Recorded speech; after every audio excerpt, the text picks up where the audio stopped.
They say a man's weakest moment reveals his true character. For me, that moment came when my body started shutting down, and the woman I trusted most showed me who she really was. My name's Ryan Collins, 42, a senior software engineer living just outside New York City. On paper, I had it all. A good job in Midtown, a quiet home in Westchester, two amazing kids, and a wife I thought was my teammate in everything. Her name was Vanessa Green. We'd been married 16 years. It started 8 months ago.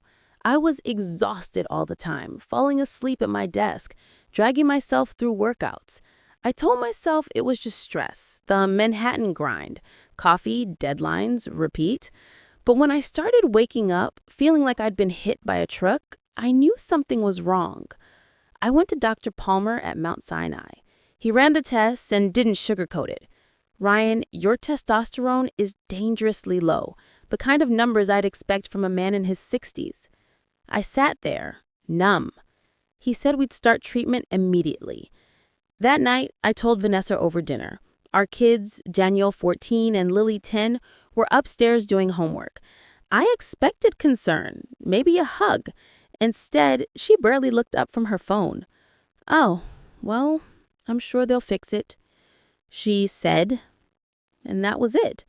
No questions, no warmth, just indifference. At first, I told myself she was just overwhelmed, teaching art history at NYU, grading papers, balancing home life. But over the next few weeks, everything about her changed. She started dressing up more for lectures, tighter dresses, new perfume, late nights that turned into later ones. Every excuse sounded rehearsed. One night I asked, "Big event tomorrow?" She smiled faintly at the mirror. "Just a normal lecture day." Right, because everyone wears red lipstick for normal days. Even our son noticed. "Dad, is Mom okay? She's never home anymore." I told him she was just busy, but deep down, I knew better. Then came the phone calls, whispered conversations behind closed doors, her phone always face down, notifications silenced. And then, the night I woke up at 1 a.m. to hear her voice in the bathroom. Soft, intimate. The kind of tone you use when you're talking to someone who makes you feel alive. That was the moment I knew. A few days later, my friend Jake called. He sounded uneasy. "Ryan, I saw Vanessa at the Roosevelt Room downtown. She wasn't alone. She was with the younger guy, maybe mid-20s. They were close." I didn't say much, just thanked him and hung up. But my world tilted right then. The next night, I asked her, "How was the Roosevelt Room?" Her fork froze midair. Then she laughed. "You mean the faculty mixer? It was fine." She lied to my face without blinking. And for the first time, I saw her clearly. I started digging. Bank records, credit card statements, charges from boutique hotels in Soho and Williamsburg, dinner receipts for two, everything categorized as work expenses. It was all there in black and white. I didn't confront her, not yet. Instead, I called a private investigator named Frank Harrison, a retired NYPD detective who handled these cases discreetly. He listened, took notes, and said, "If she's being this sloppy, it won't take long." 3 days later, he called. "Mr. Collins, I've got something you need to see." When I walked into his office, he had photos. Vanessa entering a hotel near the East Village with a young man, her hand on his back. Same man at a cafe 2 days later, kissing her across the table. His name was Justin Winters, one of her graduate students. 26. My chest felt hollow, but Frank wasn't done. "There's more," he said. And there was another man.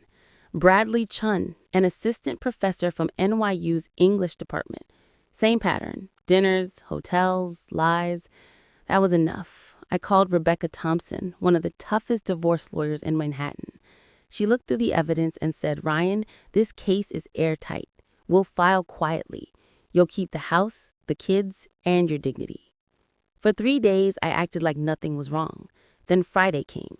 Vanessa kissed me goodbye, smiling like everything was normal. By noon, the movers were at our house. By 2, she was being served with divorce papers in her NYU office. She called 11 times. I didn't answer once. When I got home to pick up Daniel and Lily, she was there, mascara running, divorce papers in hand. "What the hell is this?" she screamed. I stayed calm. It's exactly what it looks like. She tried denying, pleading, blaming my illness. Then she cried, "You can't take my kids." I looked her in the eye. "They're my kids too, and they deserve better than this." She broke. And for the first time, I realized I felt nothing. No anger, no pity, just peace. 3 months later, the court hearing finalized everything. I got primary custody, 70% of our assets, and the house. No alimony. The judge's gavel came down, and 16 years of betrayal ended with one sound. Outside the courthouse, Vanessa tried to speak to me. "Ashton, please." "My name's Ryan," I said quietly. "You made your choices, now live with them." 8 months later, life looked different, better. Daniel made varsity soccer, Lily was thriving at her new school, I was healthy again, stronger than I'd felt in years, and I wasn't alone. Sarah Mitchell, the nurse who helped me during my treatment, had become part of our lives. She was real, kind, grounded, the opposite of everything Vanessa had become. We weren't rushing anything, but the peace she brought into my home felt like oxygen. One night as we sat watching the sunset over the Hudson, she took my hand. "You okay?" she asked.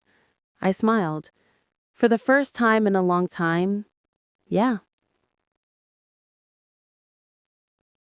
They say a man's weakest moment reveals his true character, but I think it also reveals his strength, the kind that rebuilds from ashes. I lost my wife, my trust, and nearly my health, but I gained my freedom.